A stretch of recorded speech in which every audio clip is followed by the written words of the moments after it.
அன்பு நண்பர்களே, அனைவருக்கும் அன்னை சமையல் உமாவின் அன்பான வணக்கங்கள். இன்னைக்கு அன்னை சமையலை நம்ம பார்க்க போகிறது இட்லி தோசைக்கு சூப்பரான சைட் டிஷ் கருவேப்பிலை சட்னி. இது இட்லி தோசைக்கு மட்டும் இல்லைங்க, தயிர் சாதம் ரச சாதத்துக்கும் சூப்பராக இருக்கும். வாங்க கருவேப்பிலை சட்னி எப்படி செய்கிறதுன்னு பார்க்கலாம். முதல்ல 1/4 டீஸ்பூன் சீரகம் சேர்த்துக்கலாம்.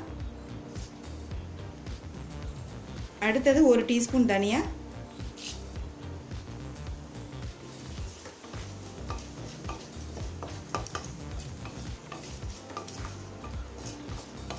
ரெண்டுத்தையும் நல்ல வாசனை வர வரைக்கும் வறுத்துக்கலாங்க. அடுத்தது 5 காஞ்ச மிளகாய் சேர்த்துக்கலாம்.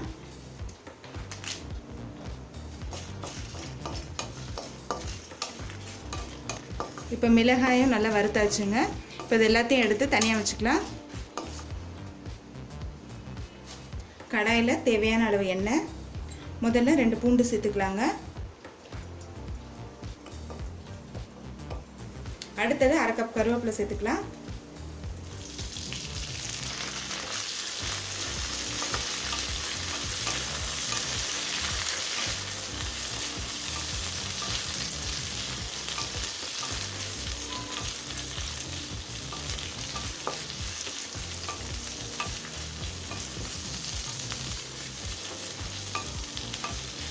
கருவேப்பிலையை லேசாக வதக்கிக்கலாங்க. அடுத்தது சின்ன வெங்காயம் சேர்த்துக்கலாங்க. நான் ஒரு 15 சின்ன வெங்காயம் சேர்த்துருக்கேன். சின்ன வெங்காயத்தை நல்லா வதக்கிக்கலாம்.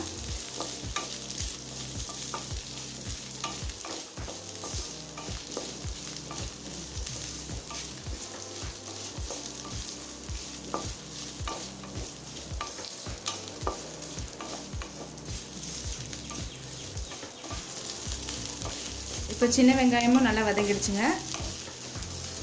அடுத்தது ஒரு தக்காளி சேர்த்துக்கலாம். சின்ன தக்காளியாக இருக்கிறதுனால நான் 1 போட்டிருக்கேன். பெரிய தக்காளியாக இருந்தால் பாதி போதும்.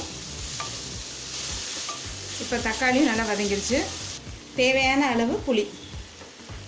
கருவேப்பிலை சட்னிக்கு புளி கொஞ்சம் அதிகமாக போட்டிங்கன்னா டேஸ்ட் ரொம்ப நல்லாயிருக்கும். தேவையான அளவு உப்பு.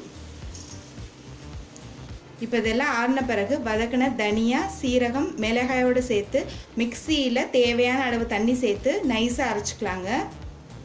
இப்போ எல்லாத்தையும் மிக்சியில் அரைச்சாச்சுங்க. கடுகு, உளுந்து, கொஞ்சம் பெருங்காயம் சேர்த்து தாளிச்சிருக்கேன். இப்போ கருவேப்பிலை சட்னியை சர்வ் பண்ணிடலாம். இப்போ சுவையான கருவேப்பிலை சட்னி ரெடி ஆகிடுச்சுங்க. ரெசிபியை ட்ரை பண்ணி பாருங்கள், கண்டிப்பாக உங்களுக்கே பிடிக்கும். ரெசிபி பிடிச்சிருந்ததுன்னா வீடியோவை லைக் பண்ணுங்கள், கமெண்ட் பண்ணுங்கள், ஷேர் பண்ணுங்கள். இது வரைக்கும் அன்னை சமையல் சேனலை சப்ஸ்கிரைப் பண்ணலன்னா சப்ஸ்கிரைப் பண்ணுங்கள். தேங்க்யூ.